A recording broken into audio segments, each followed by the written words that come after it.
Hey, what's up, everybody, and welcome back to the channel today for another movie review. I got the team here, and we're here to talk about the new A24 film, The Iron Claw, which is going to be coming to theaters December 22nd. It is award season, and you know when A24 likes to drop projects around this time period, which means that they must be trying to look for films for award contention. And beyond that, and no bias, although we do love and cover pro wrestling, it was just a no-brainer across the board to see what A24 had cooking up. And that brought us to the new film, The Iron Claws. I again mentioned will be releasing on December 22nd. This film definitely has some hitters in terms of the cast with Zac Efron, Jeremy Allen White, Lily James, Stanley Simmons. The list goes on and on. But if you have never seen the trailer or may not have heard about the Von Erichs brothers and family, this is a story into what most people call not just one of the most successful and prestigious wrestling families, but just a family that's just written with tragedy. So in this story, we're definitely going to go back into about the 80s and really just the events of everything that occurred in this family, just the camaraderie amongst the brothers, amongst other things. But we're going to break it down, keep it spoiler free for you here. We will have additional discussions with this film down the line, but we're here to just essentially give you our initial thoughts as we just seen the screening tonight in Washington, D.C., and definitely have a lot of thoughts here. So starting off with you, Will very much went out of his way to say, when that film drops, you better take me. And now that you got your chance to check it out, sir, just kind of give me your thoughts, sort of your initial expectations going into the film, and just ultimately, once you got home and let it sit a little bit, just your thoughts about it now. Yeah, I mean, the biggest things jumping out at me, as long as I've been waiting for this to come out since we heard this was being made, and knowing the history of the Von Erichs, as this is the wrestling I grew up with and their whole family, and seeing them on TV, and the ensuing years of a tragedy that befell them. This movie did a great job, I thought, of like the story and what you said, the camaraderie of the brothers. I thought they did a great job of developing each of them as like individual entities, making it clear that, you know, they're all different in their own ways, but they're all united, and the woven bonds in this family are just explored in a really tremendous way. And I mean, I can't, the biggest thing that hit me, I think, walking away from it is I'm blown away by Holt McElhenney's depiction of Fritz von Erich. Yeah, Of the patriarch who just literally has everybody under his thumb is probably the best way to put it. And the shadow he casts and how it's portrayed is just, it's something else. It's something else. That has made the most lasting impression on me walking away from this right now, is just the portrayal of Fritz von Erich is going to get people's attention. I think it's chilling, I think is the best word to describe it. Word. Jamal, how about you, sir? So this isn't the era of wrestling that I grew up in. It's a little bit before my time. So everything that I've heard of the Von Erich family comes secondhand from either the old tapes or an older cousin, older friends, whatever, talking about this is real wrestling and not that fake stuff with that guy, The Rock, and Steve Austin and Bill Goldberg. These aren't wrestlers. The Von Erichs were wrestlers. With that said, though, as a person that doesn't share that lived experience, the movie doesn't really go into why these guys are famous. And that's kind of what I was left hanging a little bit. I will say that Holt McElhenney had, absolutely killed it. Zac Efron and Lily James serviceable in their roles. But just in general, it's also releases Christmas, and considering the themes and elements of it, it's an odd choice for A24 to release it Christmas time. Well, I'm not exactly sure the tone of the movie is something that, like, what are people supposed to take from the movie 3 days before Christmas? And obviously you'll have to see it to understand exactly what I'm talking about. But if you know the story of the Von Erichs, which is definitely a highly publicized story within the wrestling sphere, it is kind of like, this does not scream Christmas movie.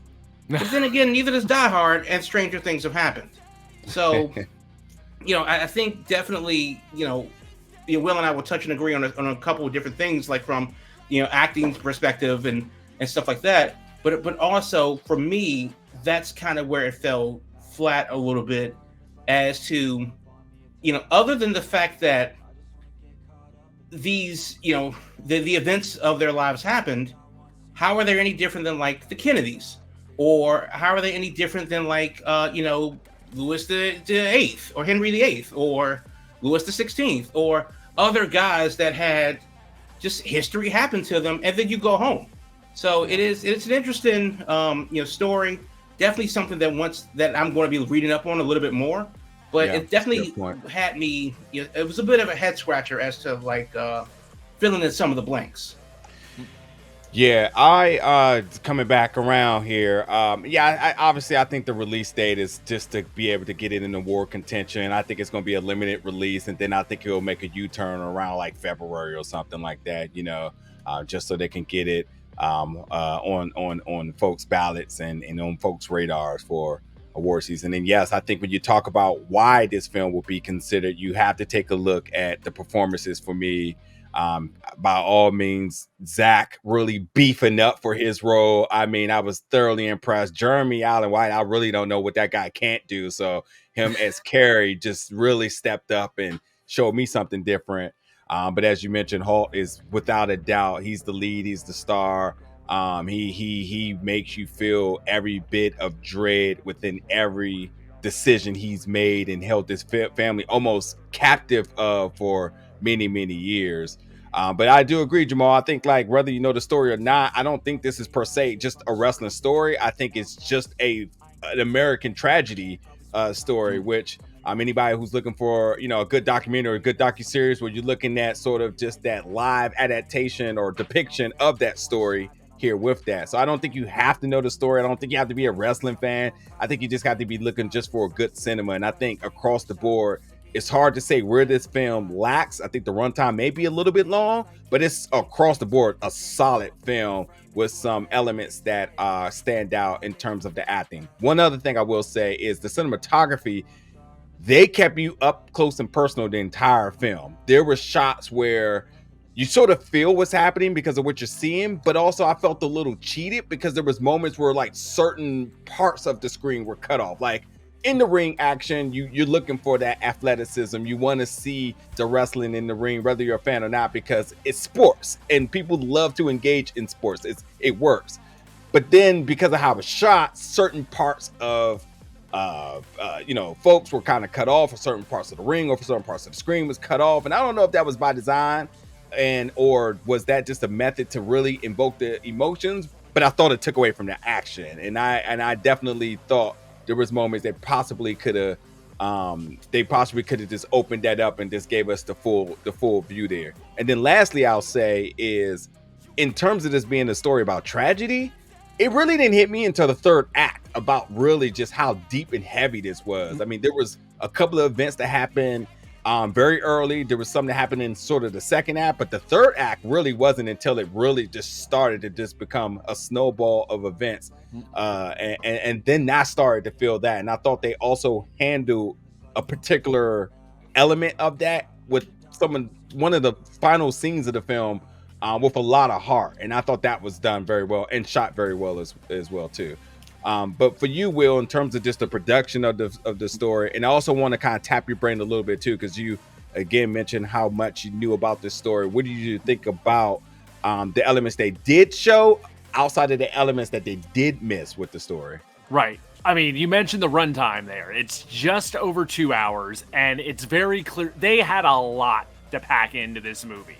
And if you do know the real story, I'm going to tell you right now, the broad strokes are all there. The big stuff is all there. There is a lot of fast and loose with the timeline, but it's clear that it was done in the name of trying to get this under a manageable runtime. So it is what it is. So you gotta, if you're gonna get hung up on that, it ain't gonna work. So leave that behind if you're worried about that kind of stuff. Right. The broad strokes are all there, though. The main big things that happen to the family are pretty much all there. So the big dramatic moments, they hit how they should hit. The feelings are right. The details are right. There's just, it would have to be over 3 hours to really go into like the nitty gritty of a lot of this stuff, which there's other stuff out there that covers all this. This is a dramatic, Hollywood movie. The performances are amazing. You mentioned the cinematography. Let me just say this. The Dallas Sportatorium in this darn movie, they nailed the 70s, 80s Texas wrestling aesthetic. So spot on and perfect. The TV, when they cut to like the TV stuff, they have the graphics package and everything. There's parts of it that very much come across as a love letter to 80s wrestling and specifically world-class championship wrestling. And I'm blown away at the job they did in recreating the Sportatorium. The folks that did that did their research. Tremendous stuff in that respect. All right, Jamal, and for you, man, any thoughts about the production or any other added things you liked, didn't like, or notes about the film? Yeah, I mean, obviously, as a wrestling fan, the first thing I noticed were the wrestlers in it. So there were a couple of faces that I did see, and I will be interested to see if there were some faces that I did miss. I thought that there were certain elements, because it kind of reminded me of like Young Rock, where obviously that's a comedy. Obviously, that's a whole different tone, but it still puts you in a place where you can say that you were here for these moments when these things were happening. That's a good now, point. With this movie, I can't personally say that because I was literally a year old when these things were happening. But it does give you a sense, and that's one thing too, as the movie goes on, it takes place over the course of a lifetime. And we can see that, my mother had that car in 1985, and my sister wore that dress in 1979, and even though these things, you could definitely tell that time was moving along based on how they dressed, the fact that they picked up a corded phone, the fact that the TV was a lot smaller, and a lot of things. So a lot of intricate details into what the home looked like for a good old government God-fearing Christian woman on the south side of Texas. That is a thing.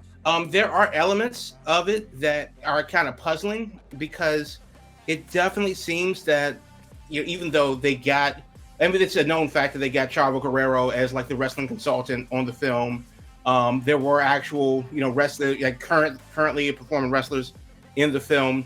But from a story perspective, does the scriptwriter or the screenwriter know that wrestling's a work or not? Because there were elements of it where you kind of go, why would the characters react that way when they're in the business? Then there are other things where like, well, why would characters not react that way? Because they're in the business. So there's one moment where you think that everything they tell you that, oh no, it's definitely a work, because that's the job, and it's explained how wrestling works, and then nobody ever goes back on that moment and says, oh no, this is totally a shoot. Like we forgot all about that. Everything's a shoot now. So there are certain things that, like, from continuity standpoint as to what wrestling actually is, you can definitely see that I wish they would have taken more care with that, but they didn't expose the business per se, but which I thought was a fine line to balance. That's the thing that you have to do, because obviously there are certain scenes that were like, oh yeah, it was the 80s, so why are we surprised? Why are we surprised that certain things happened? Right. So that is a thing too, but it's also like, but you do know that this is a work, right? Mr. Promoter, sir. The territory days, man. Right. So it's a mixed bag at best for me, but then it's compounded with the heavy-handed tone. Yes, a family, but compounded with grief, loss, and suffering. Yeah. Merry Christmas. Yeah. It's a heavy film for the holidays. That is for sure. Like I said, it's going to have a very small, I believe it's going to have a very small theatrical run, and then it will spin the block around late January, late February. I think they definitely want to get this film some accolades for it, and rightfully so. I think there's some elements of it that definitely deserves it. But I'll say this so that we wrap up here. We will break all of these things down as we kind of jump around certain particulars within the film. But nonetheless, I would agree across the board that it is a watch regardless, and do so by checking it out in theaters December 22nd. This is the Iron Claw. This film will have some good moments in terms of just the success, but you also will tend to go down this snowball effect of tragedy and just all sorts of different things that this family endured to the point that they feel like they are cursed. Along with some comedy, some good cameos, Easter eggs, some stock archive footage for all you wrestling fans, and for a little over 2 hours, it's a ride. So, anywho, you get in the comments, let us know your thoughts, your excitement for this film, even things that you know about the film that you may have questions about. We will be addressing that in our spoiler discussion. But until then, thank you so much for watching this, and we'll see y'all back very soon. A24.